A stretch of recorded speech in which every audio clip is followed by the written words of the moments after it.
It's never my fault. When will you get it? Hello, I'm H.G. Tudor.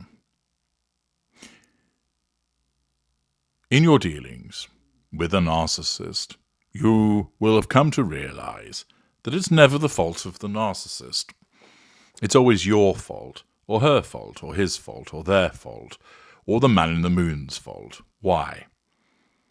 Fault threatens control. Fault means accountability, which is a shackle upon control. And therefore, it is always the case that the narcissist must reject any accountability, ever being to blame, and shift that blame elsewhere. Harry's wife regularly tries to tell the world, this is how it should be, and therefore, since I declare that it should be this way, it will be this way. She does this often in terms of the concept of manifesting, where she believes that if she says it, it'll come to pass. That's part of the magical thinking of the narcissist, believing that she simply has to talk about something and she'll manifest it into existence, that she merely has to think about what she wants to achieve and the universe will grant it to her. What a load of bollocks. But symptomatic of the delusion of her narcissism. In order to avoid that shackle upon accountability, she needs to make it clear that it's never her fault and it's the fault of everybody else. And she's at it again, this time through a PR puff piece in Marie Claire, whereby, even though this talks about an event that took place several years ago, bringing up the past, it's been pumped out just recently in order to get you to understand it wasn't her fault that Harry decided to leave the royal family. It was nothing to do with her, so leave her alone. Of course, people aren't going to necessarily be convinced by that, but what is it that she's attempting to convey as part of this blame shifting through Marie Claire? Well, Rachel Birchfield has written the article, and the headline of it is, "Let's settle this once and for all. Prince Harry wanted to leave the royal family long before he even met Harry's wife." i.e., Harry wanted to go, Harry's wife didn't make him go. Therefore, it's not her fault. Stop hating on her for having left the royal family. Let's dive in and find out what more is stated in this blatant attempt to try and blame shift on the part of Harry's wife. The author states, one of this writer's least favourite words is Megxit, the derogatory term given to Prince Harry and Harry's wife's departure as working members of the royal family in January 2020. It places all of the blame on Harry's wife for the couple's decision to leave, and if one knows anything about Harry, it's blame that is grossly misplaced. Now, stopping there, as I've explained to you on numerous occasions as a consequence of understanding narcissism, Harry's wife wanted it her way. She wanted the royal family to do certain things her way. She wanted the staff to do things her way. And of course, this led to numerous contretemps and allegations of bullying, which of course she has denied. But ultimately, you know, as a consequence of my work, that where the narcissist needs to nullify a threat to control, the narcissist can either do so directly, indirectly, or through withdrawal.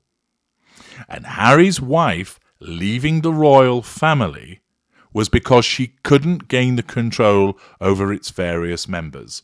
It simply was the response, and a common response, of the narcissist. And therefore, to suggest that placing the blame all on her is misplaced is incorrect. Applying the principles of narcissism and the three assertions of control, when it was evident to her narcissism that she couldn't gain control over the various members of the royal family, her narcissism made her leave. The article continues by explaining that Harry was unhappy inside the confines of the royal family long before he even met Harry's wife in 2016, let alone married her.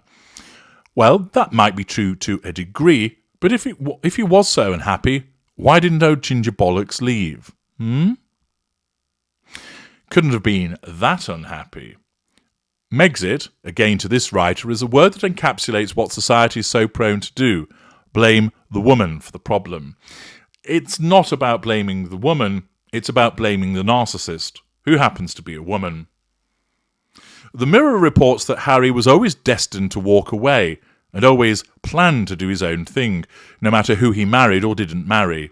In reports from 2019, it was revealed that Harry had made plans with his brother, Prince William, to split up the household and their staff to make things more seamless for their respective growing families.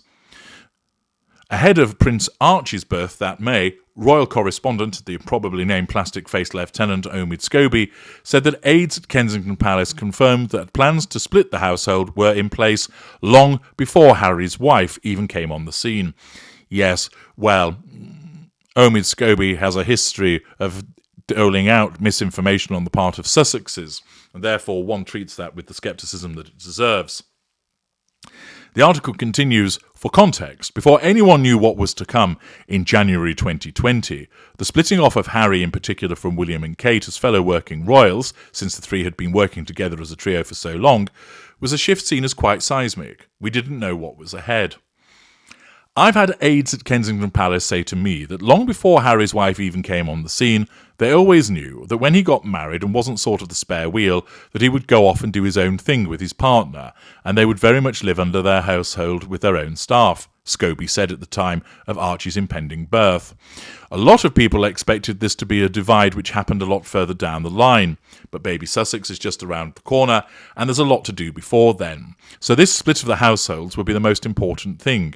It's very easy, or maybe I should say lazy, to allow this to play into that narrative of, oh, they're at each other's throats. The split of households, sounds dramatic, but they still have the same staff. It's just that some will be working on the Sussexes and some on the then Cambridges, as they have a very different staff. Doesn't really sound like a split then, does it, Mr. Scobie? Scobie said this before Archie's birth on May the 6th, 2019. Within the year, much had changed. Not only had Harry and Harry's wife and William and Kate split households, as again was always the plan, or rather, is this not Omid Scobie revising history on the part of Harry's wife in order to make her look better? This article, of course, places a lot of weight on what the Lieutenant of the Sussexes has to say, a man who is regularly regarded as a cheerleader on their behalf, and pumped out so much misinformation on their behalf also. Therefore, one takes with a large cellar what he has to state about this supposed split.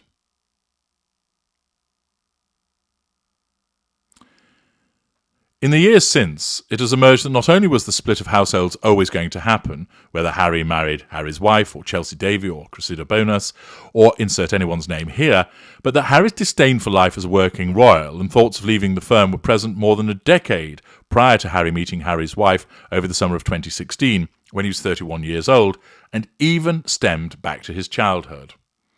In 2022, journalist Bryony Gordon told The Telegraph that Harry wanted out from the crazy cult of royalty since childhood. Or rather, is it not the case that this is a backwards reflection, a suggestion that this was the case? But he only got the courage to leave after meeting Harry's wife. I would suggest that rather it was a case that he may have had some dissatisfaction with events, but it wasn't that bad. Why? He didn't do anything about it.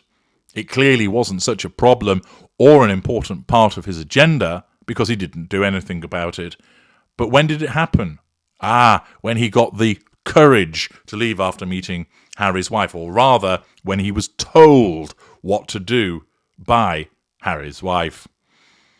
It seems very much that Harry's wife didn't light the flame or start the fire. She just provided the extra spark of confirmation that it was the right decision for Harry and made the flame burn brighter, to the point where it couldn't be ignored or hidden under a bushel. Harry himself said this on the Armchair Expert podcast in May 2021, telling host Dax Shepard, "In my early 20s, it was the case of I don't want this job, I don't want to be here, I don't want to be doing this. So why weren't you saying that, Harry, at the time? Is it more the case that you now feel that you have to say it because you've been instructed to do so by your handler?" That's what seems more accurate. It's often the case that when two people divorce, one starts to fling a load of mud around, accusing the other person of behaving in a particular way. The short answer to that is, why are you only mentioning this now? If things were so bad, why isn't there any evidence of this having emerged at an earlier juncture? And it's similar with Harry. Why is it you're only saying this now after you've happened to have met Harry's wife? Oh, she gave you the courage, did she? You're meant to be a man. You went to Sandhurst. You were meant to have been trained in courage. Why didn't you speak your brains about these things earlier?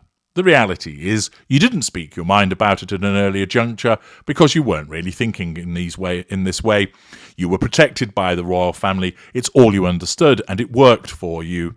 Instead, Harry's wife has come along and has fed almost hypnotically by suggesting, Harry, you've been abused by your family. Harry, you've always been treated badly by them. Harry, you've always wanted to escape this, haven't you?